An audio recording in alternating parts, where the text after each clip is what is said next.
خليل وزرعان ثابت فيهم الإشباع وليس التوسط. ثابت فيهم الإشباع وليس التوسط.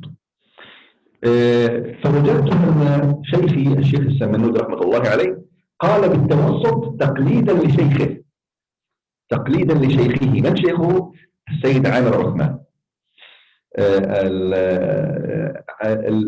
السيد الأستاذ عامر السيد عثمان أو الإمام عامر السيد عثمان هم الضباع أقران وكانوا شيوخ القراء في زمانهم. لذلك أنا أرسلت لكم على الجروب رسالة نادرة جدا، لكن هي مكتوبة بخط اليد وبعضهم قال لا نستطيع القراءة. هذه الورقة مختومة من الشيخ الضباع والشيخ عامر السيد عثمان. هذه نادرة جدا، هذه مخطوطة نادرة يعني.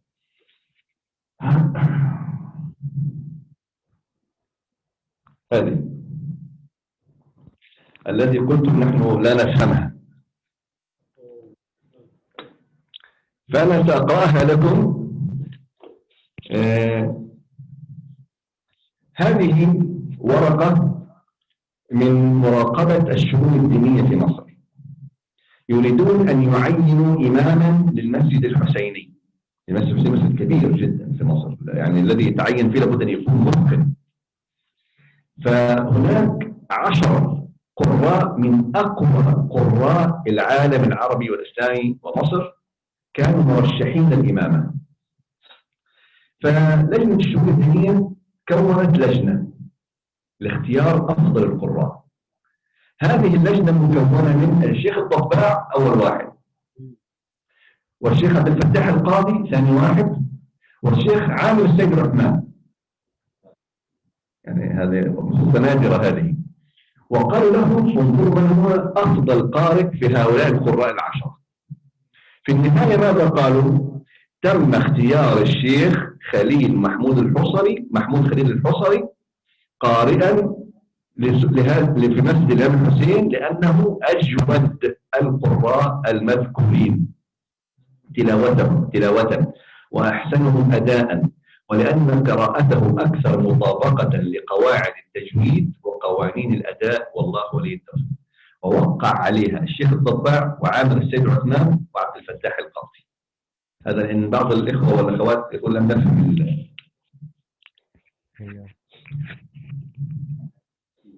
Jadi yang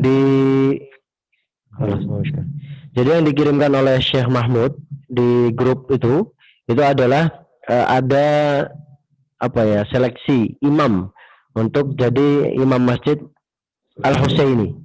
Ada imam Masjid Al-Husaini. Yang pertama kali disebutkan yang ikut ujian tersebut adalah itu Syekh Ad-Doba. Kemudian ada Syekh Abdul Fattah Al-Qadi. Kemudian Syekh Amir As-Sayyid Utsman. Yang ini merupakan masyayikh-masyayikh yang telah kita sebutkan dalam terjemah-terjemahnya. Terutama yang Syekh Amir Sayyid Utsman ini salah satu syekhnya Syekh Abdul Ishaq As-Samanudi. Kemudian Syekh Ad-Doba juga syekh beliau rahimahullah. Kemudian dalam seleksi tersebut yang terpilih adalah Syekh Mahmud Khalil. Yang terpilih adalah Syekh Mahmud Khalil Al-Husari. Jadi Syekh Al-Husari yang kemarin di terjemah awal itu yang kita baca bersama itu yang dipilih adalah Syekh Mahmud Khalil Al-Husari karena praktek bacaannya itu paling mendekati, paling mutobik atau paling cocok dengan bacaan yang sudah ada sesuai riwayat, sesuai tajwid dan lain sebagainya. Jadi yang terpilih adalah Syekh Mahmud Khalil Al-Husari. Abu Ishaq As-Samanudi. في العالم العربي والإسلامي. لكن أيضا بقية القراء أقوياء، يعني أنا سأذكر أسماء بقية حتى تعرفوا أفضل القراء. طبعا أولهم الشيخ محمود خليل الحصري، الشيخ عبد الباسط عبد الصمد، الشيخ طه الفشمي، الشيخ يوسف التركيني كامل يوسف التركيني، الشيخ عبد العظيم زاهد، الشيخ أبو العليم الشعيشع، الشيخ مصطفى إسماعيل، الشيخ محمد صديق المنشاوي، والشيخ محمد سلامة. هؤلاء أفضل 10 قراء في العالم العربي والإسلامي. أيوه. طيب. إذا نحن عندما قلنا أن الراجح الإشباع في المد المتصل لأننا نتبع في هذا الإمام الضباع. الإمام الضباع بحث هذه المسألة خصيصا في كتابه كامل صريح النص عفوا، ونقل هذا عن الإمام الأزميري والمتولي أن طريقي الفيل وذرعان من طريق الروضة المعدل ليس فيها في المد المتصل إلا الإشباع، ليس فيه توسط. طيب من أين قال الإمام السمنودي بالتوسط؟ وقلد شيخه، قلد شيخه وهو عامر السيد عثمان، والشيخ عامر السيد عثمان لم يبحث المسألة هذه بالذات. إذا الأولى أن نتبع الشيخ الضباع الذي اتبع المتولي والأزميري وبحثوا المسألة، ثلاثة من الفحول وبحثوا هذه المسألة. لذلك الراجح عند قصر المنفصل إن شاء الله بإذن الله إشباع المد المتصل. Jadi di sini Syekh Mahmud Hafizahullah Ta'ala ini memiliki pandangan berbeda dengan Syekh beliau Abu Ishaq As-Samanudi, di mana Syekh Abu Ishaq As-Samanudi mengatakan bahwasanya dalam riwayat Al-Fil Wazar'an dari Thariq Qiraah dari Thariqur Raudhah li Ibnul Mu'addil dengan isnadnya kepada kitab Thaibatun Nashr dari Thariqai Al-Fil Wazar'an. Di sini Imam Abu Ishaq As-Samanudi berpendapat bahwasanya mat muttasil itu harus wasit atau harus tawasud. Kalau dalam bait kita baca wa muttasilan wasit, dan mat muttasil ditengahkan, jadi 4 harokat menurut Abu Ishaq As-Samanudi. Tapi Syekh Mahmud merojihkan bahwasanya mat muttasil ini adalah harus isba atau harus 6 harokat. Kenapa? Karena Syekh Mahmud melakukan bahas khusus terkait hal ini dan beliau menemukan dan beliau menukil dari Syekh Doba. Syekh Doba ini, kenapa beliau merojihkan perkataan Syekh Doba? Karena Syekh Doba membahasnya secara khusus terkait hukum mat muttasil dalam qiraah ini. Maka Syekh Doba ini menukil dari Al-Imam Al-Azmiri dan Al-Imam Al-Mutawalli dan mengatakan bahwasanya dalam riwayat ini bacaan mat muttasil itu haruslah panjang atau isba 6 rakaat. Sedangkan Syekh Abu Ishaq As-Samanudi, dari mana beliau mendapatkan perkataan bahwasanya dalam riwayat ini bacaannya adalah tawasud? Itu adalah dari Syekh beliau Amir As-Said Utsman. Jadi maka dulu itu sedangkan Syekh Amir Said Utsman ini beliau belum melakukan bahas secara khusus, tidak seperti Syekh Doba. Maka dari itu yang dinukil dan insya Allah lebih rajih adalah apa yang kita nukil dari Syekh Mahmud, yang beliau nukil dari Syekh Doba, yang mana Syekh Doba juga menukil dari 2 Syekh Al-Azmiri wal Mutawalli. Wallahu ta'ala a'lam. إذا ما هو الراجح في المد المتصل، الإشباع أو التوسط؟ الإشباع. إذا الحكم الأول أبا حكم برتمة وجوب البسملة، أبا حكم كدوة وجوب إشباع المد المتصل. الآن الحكم كتيجا أو متصلا وسط ومن فصل أقصرين، ومن فصل أقصرين أي أنه يترتب مع بعض بالسمع، يترتب على القراءة من طريق الروضة لابن المعدل بإسناده إلى طيبة النشر من طريقي الفيل وذرعان القصر المطلق، وسنعرف لماذا المطلق، وجوب القصر المطلق للمد المنفصل. إذا أصبح المد المنفصل الآن واجب قصره. قصر يعني كم حركة؟ ربع حركة؟ حركتين. قصر يعني 2 حركات. قصر 2 حركات، توسط 4 حركات، فويق 5 حركات، إشباع 8 حركات. إذا يجب أن يكون المد المنفصل حركتين. لماذا قلنا القصر المطلق؟ يا أحباب، ما هو أنواع المد المنفصل في القرآن؟ تعرفون المد المنفصل؟ تعرفون أنواعه؟ Jadi hukum ketiga ini adalah waman fasala qsurun, yaitu adalah mat yang munfasil atau mat yang terpisah. Mat terpisah, kalau mat muttasil itu kan mat bertemu dengan hamzah itu, ya kan? Kalau mat munfasil, mat bertemu dengan hamzah tapi di dua kata yang berbeda. Kalau munfasil, kalau mutasil di satu kata, Pak. Kalau munfasil di dua kata yang berbeda. Nah, maka dari itu Syekh bertanya kepada kita, apa yang kita ketahui dari mat munfasil ini? Ada berapa hukum yang kita ketahui dari mat munfasil? Kalau di Indonesia mungkin kita tahunya satu. المد المنفصل ينقسم إلى أقسام، ثلاثة أقسام. المد المنفصل الحقيقي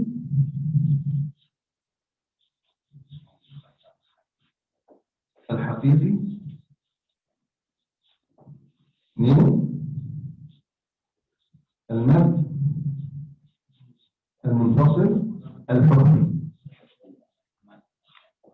وهذا له قسمين. ثلاثة مد التعظيم، مد التعظيم.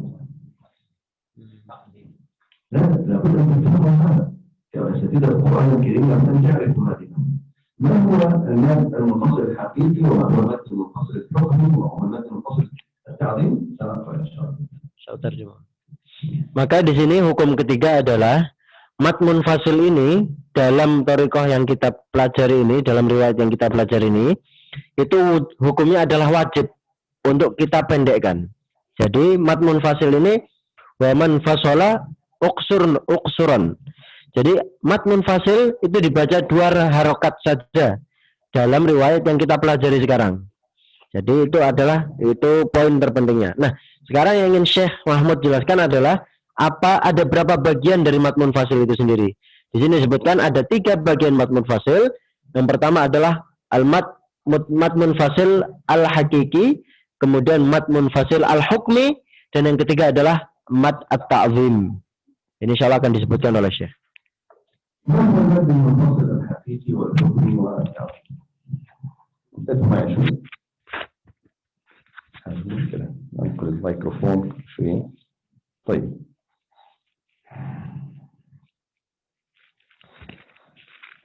المد المنفصل الحقيقي كما ذكرنا لكم يا أحباب في الكتاب هو أن يكون حرف المد ثابت لفظا ورسما. مثاله إذا المد المنفصل الحقيقي أن يكون حرف المد ثابت لفظا، حرف المد ثابت لفظا ورسما. مثالها لا إكراه في الدين. لا، أين حروف المد؟ الألف، مد الألف والهمزة، صح؟ إذا هذا هو المد المنفصل، فهذا اسمه مد منفصل حقيقي. لماذا؟ لأن حرف المد، حروف المد اللي هو الألف والهمزة، هذا في كلمة وهذا في كلمة ثانية لفظا ورسما. في المصحف هذه كلمة وهذه كلمة، لكن أحيانا تجد في المصحف أن المد منفصل لفظا، لكن في رسم المصحف متصل، مثل كلمة هؤلاء.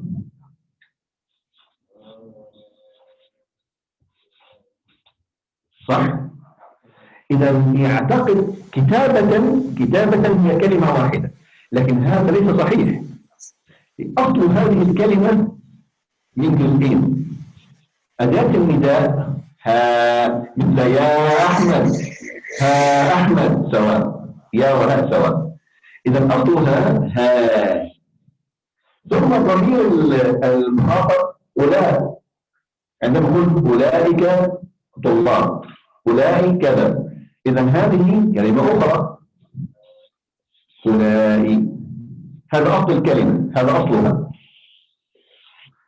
إذا هنا في إدغام مد الألف وهمزة، ما هذا؟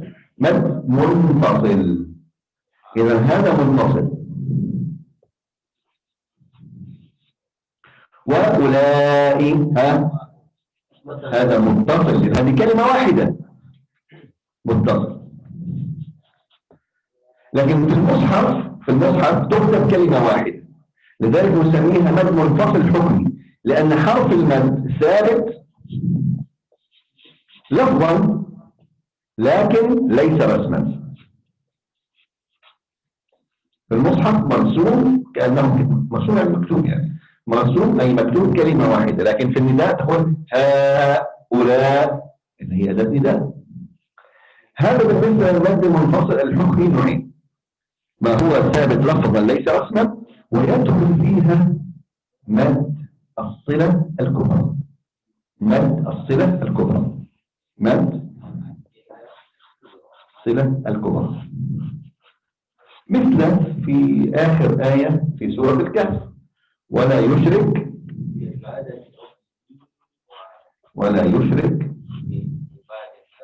بعبادة ربه أحد. أين مد الصلة الكبرى؟ هنا هاء الضمير على الصلة ثم الألف، هذه أيضا تأخذ حكم المد المنفصل، فهنا في مد، لكن عند قصر المنفصل لا تمد، تأخذ حكم مد المنفصل. النوع الثالث مد التعظيم، سمي مد التعظيم لتعظيم الله سبحانه وتعالى، وهو الموجود في كلمة لا إله إلا الله، كسورة آية سورة محمد مثلا: فاعلم أنه لا إله إلا الله. في أي لفظ لا إله إلا الله في مد منفصل، لكن بعض العلماء لا يسميه مد منفصل، يسموه مد تعظيم، فيقولون أن هذا له حكم خاص ليس مثل مد منفصل. فهمنا؟ نحن في طريق الروضة المعدل مد التعظيم ليس خاص، مد التعظيم من طريق الروضة المعدل سواء مثل المد المنفصل، وهو داخل من أنواع المد المنفصل. أرجو أن تكونوا إن شاء الله أنا فهمتم المسألة.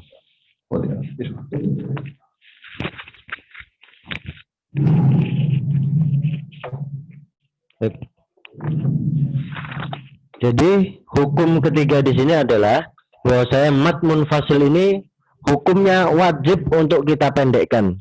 Jika kita membaca dengan riwayat ini, maka mad munfasil ini wajib mutlak untuk kita pendekkan atau kita baca menjadi 2 harokat.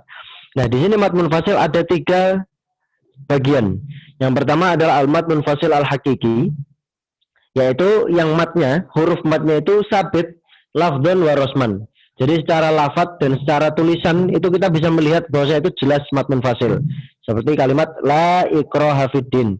La, mad, kemudian ikraha bertemu dengan hamzah, maka 2 kalimat yang terpisah disebut dengan mad munfasil atau mad yang terpisah. La ikraha fiddin. Nah, itu harus dibaca 2 harokat. Ikraha fiddin. Karena la, mad, ikraha ketemu dengan hamzah. Nah, itu yang disebut dengan mad munfasil. Kemudian al-mad al-munfasil al-hukmi, yaitu yang secara lafadz itu dia sabit. Secara lafadz ketika kita baca, kita lafadzkan, itu terdengar seperti mad munfasil. Tapi ketika ditulis itu seperti mad mutasil. Nah, ini yang kita harus hati-hati. Nah, ini ada 2 bagian. Ada 2 hal atau 2 kism juga. Mad munfasil al-hukmi adalah yang secara huruf, yang secara lafadz jika kita ucapkan itu sabit bahwa itu mad munfasil. Tapi jika ditulis itu mad mutasil, seperti mad mutasil. Jadi ini harus kita perhatikan. Seperti kalimat haula'i. Haula'i ini terdiri dari 2 kalimat. Yang pertama adalah ha, harfun nida, kemudian ula'i yang artinya adalah itu. Jadi ada 2 kalimat yang berbeda di sini, walaupun tulisannya nyambung seperti mad mutasil. Jadi ini kita harus perhatikan. Nah, karena di situ terdiri dari 2 kalimat yang ditandai oleh Syekh itu. Jadi di situ ada 2 hukum mad. Yang pertama adalah mad munfasil ha ulai, kemudian lai ulai itu adalah mad mutasil. Jadi harus diperhatikan.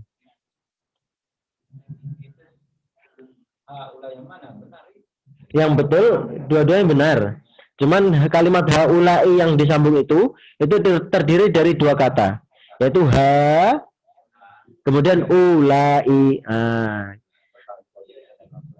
Nah, tapi di dalam Al-Quran ditulis sambung seperti yang depan itu, tapi matnya sama. في القرآن الألف موجودة لكن صغيرة. Aywa, sahih. Tandanya seperti gini, cerit. هذا الأصل القصة. Asalnya dua kalimat, tapi dalam dua kata, Afan. Jadi kalau bahasa Arab itu kalimat itu artinya kata. Jadi aslinya dua kata, kalimat ha sama kalimat ulai. Nah, jadi harus kita perhatikan, yang terpisah kita baca dua harokat, yang nyambung ulai itu kita baca seperti hukum mat muttasil, yaitu isba 6 harokat, Afan. Bacaannya itu tidak dipanjangkan itu haknya. Dipanjangkan 2 harokat karena itu mat munfasil. Sama bacanya. Ya, 2 harokat saja. Jadi dalam riwayat ini itu harus dipendekkan menjadi 2 harokat karena itu mat munfasil. Tapi kalau mat mutasil wajib hukumnya 6 harokat. Ya, lanjut ya.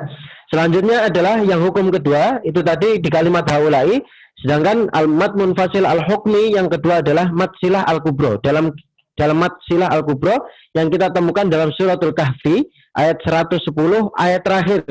Wala yusyrik bi'ibadati rabbihi ahada. Dalam kalimat rabbihi ahada ini yang disebut dengan mat hukmi yang kedua, mat munfasil al-hukmi yang kedua. Karena di situ ada hak yang bertemu dengan alif. Nah, itu karena ada hukum mat silah al-kubro di situ. Kemudian yang ketiga adalah mat at-ta'zim. Mat ta'zim ini hanya ada dalam kalimat la ilaha illallah atau la ilaha. Jadi ada kalimat Allah di situ karena ada kalimat lafzul jalalahnya, maka disebut dengan mat ta'zim, dan ini hukumnya mat munfasil. Karena beberapa ulama menyebutnya dengan mat ta'zim. Jadi di sini kita menyebutnya dengan mat munfasil. Jadi kita khususkan dalam riwayat ini bahwasanya mat ta'zim ini tergolong dalam mat munfasil. Tapi karena ulama-ulama banyak yang menyebutnya mat ta'zim saja, tidak dimasukkan golongan mat munfasil. Jadi bedanya di situ. Mat munfasil itu panjangnya. Ya, panjangnya. Jadi dibaca dibacanya 2 harokat. Ya. Jadi dalam qiraah yang kita baca dari Syekh itu matnya menandakan anak, tapi dibaca 2 karena rata. Ya, karena dua kata. Karena yang dibutuhkan 2 saja. Jadi walaupun matnya 6, bisa diratakan saja seperti pula kita baca. Beda. Jadi seperti ini, Pak. Karena kita membaca riwayat dari ini, yang kita baca kata ini riwayat khusus. Ketika kita membaca riwayat dengan riwayat ini, maka kita wajib memendekkan mat munfasil. Kalau di Indonesia kan kita tahunya boleh dibaca panjang, boleh dibaca pendek. Ini tidak boleh. Harus dipendekkan. Karena ini riwayat khusus yang kita pelajari dalam kitab ini. Oh ya. Seperti itu. Jadi perbedaannya seperti itu. Ayo. أنت درست في دولة متكلمين. أنت في دولة متكلمين. أيوه. لا ما مشكلة. طيب.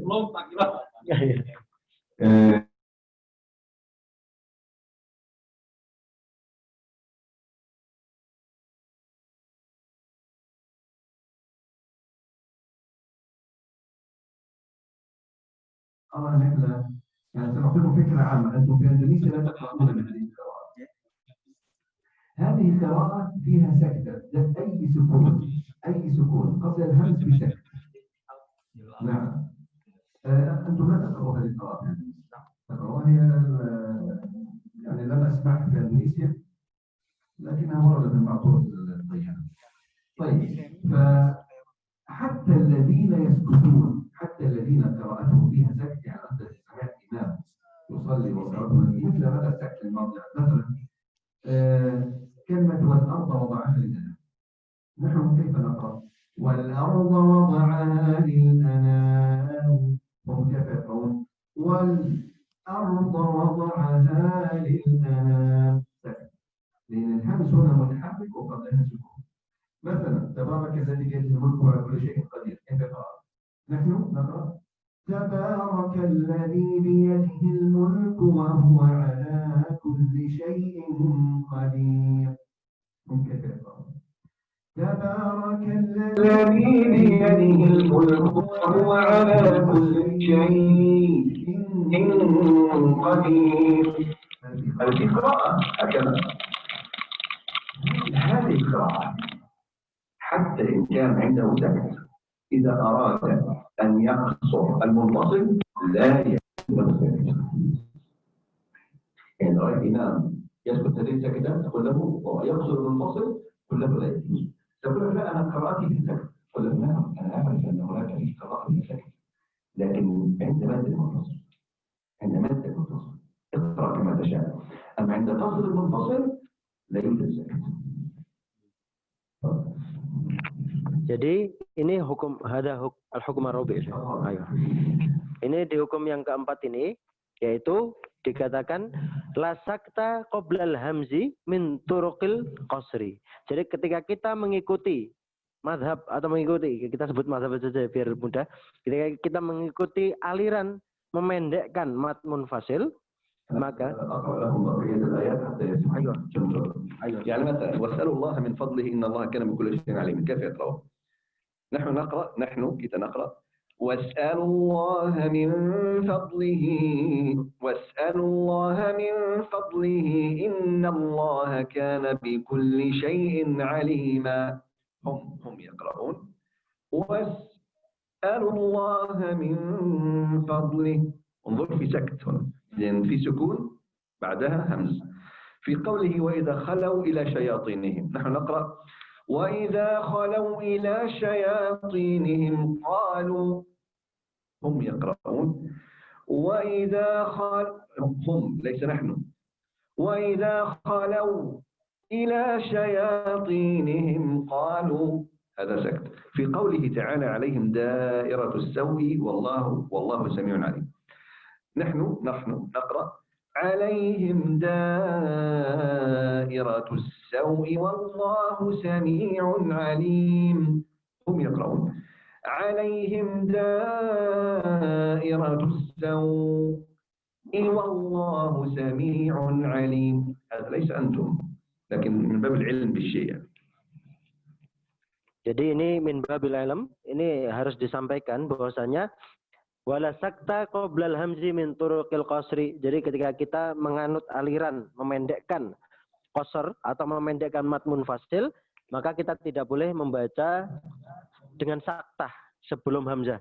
Jadi yang dimaksud di sini, ini bacaan tidak kita temukan di Indonesia, tapi di bacaan-bacaan riwayat lain itu ditemukan bahwasanya sebelum hamzah, ketika ada sukun sebelum hamzah, itu bacanya dipisah, ada saktahnya, Pak. Jadi seperti yang dipraktekkan tadi oleh Syekh, wal ardo itu dibacanya wal ardo. Kalau kita baca wal ardo wadu'aha lil anam, tapi dalam hal ini, dalam qiraah yang kita tidak membacanya ini, dibacanya wal ardo wadu'aha lil anam. Jadi ada saktah sebelum hamzah yang didahului dengan sukun. Tapi ini kita tidak baca. Jadi ini untuk pengetahuan dan untuk wawasan, kita ketahui saja bahwasanya ada bacaan. Jadi nanti umpama kita lagi umroh atau lagi apa di Saudi, menemui ada orang yang membaca ini, maka kalau dia memendekkan mad munfasil, maka tidak boleh dia memisah hamzah atau mensaktahkan hamzah yang sebelumnya sukun. Dan di sini disebut wala sakta, la sakta, tidak ada saktah sebelum hamzah yang yang di sebelumnya sukun, min turuqil qasri. Jadi ini hanya min babil ma'lumat agar kita bertambah maklumatnya, dan contoh-contohnya sudah disebutkan oleh Syekh, ada kurang lebih 4 contoh. Jadi tapi dalam qiraah kita tidak membaca hal tersebut. Al-Qur'an ini adalah untuk min babil ma'lumat. إذا نحن انتهينا الحمد لله من البيت السابع. ومن فصل قصرا تكتب يا رجال ولا سكت قبل الهمز من طرق القصر. تمام. البيت الثامن وما مد للتعظيم منها ولم يجي بها وجه تكبير ولا غنة تسري. Sini juga 3 hukum. وما مد للتعظيم حكم pertama. ولم يجي بها وجه تكبير حكم kedua. ولا غنة تسري حكم ketiga. تمام؟ طيب. حكم pertama. وما مد للتعظيم منها. هذا نحن أخذناه. Kita sudah syarahnya yani. Jelaskan. jelas. Kita sudah jelaskan. نعم اللي هو مد للتعظيم هنا.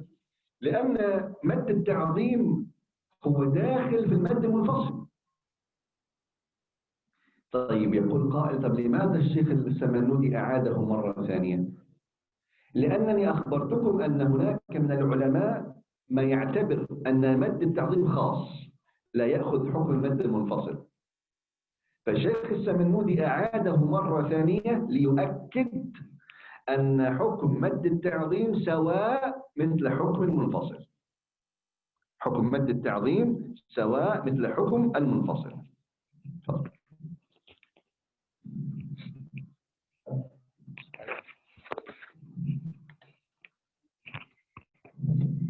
Jadi di sini dituliskan dalam bait itu wa mamudda li ta'zimi minha. Jadi ini kita sudah jelaskan sebelumnya.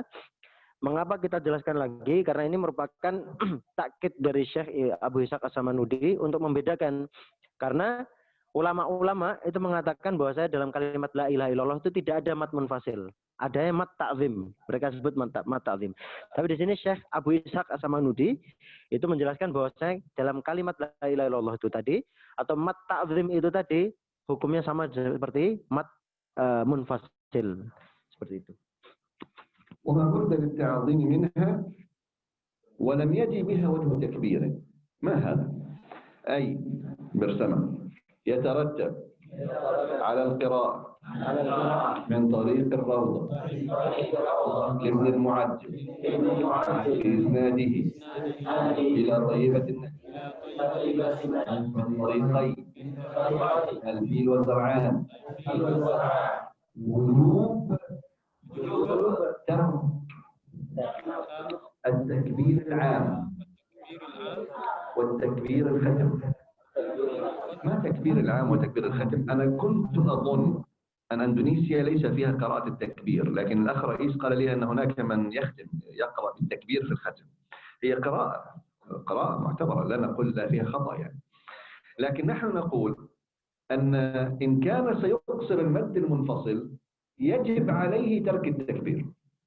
يعني حتى إن كانت قراءته تجيز له التكبير سواء تكبير العام أو تكبير الختم، إن كان سيقصر المد المنفصل لا يجوز له التكبير.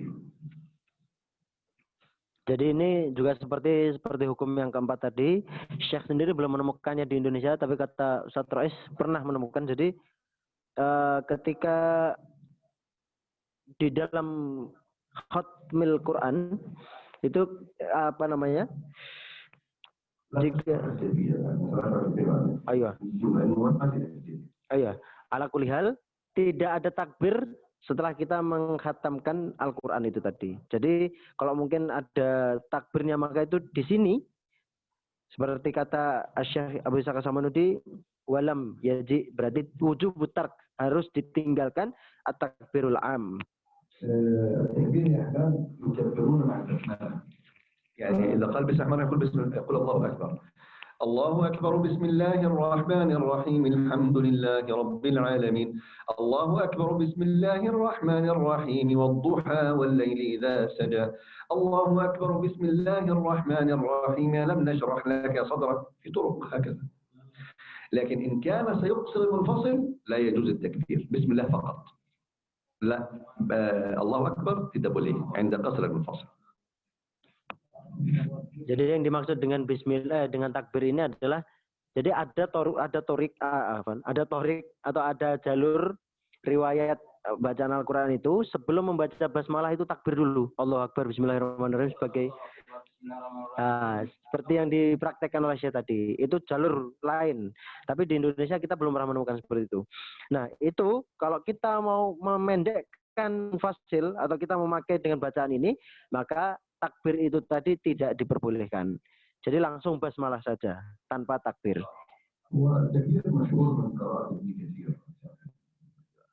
Jadi yang takbir ini masyhur dari qiraahnya Ibnu Katsir. ومود للتعظيم منها ولم يجي بها وجه تكبير ولا غنة تسري. ما معنى ولا غنة تسري؟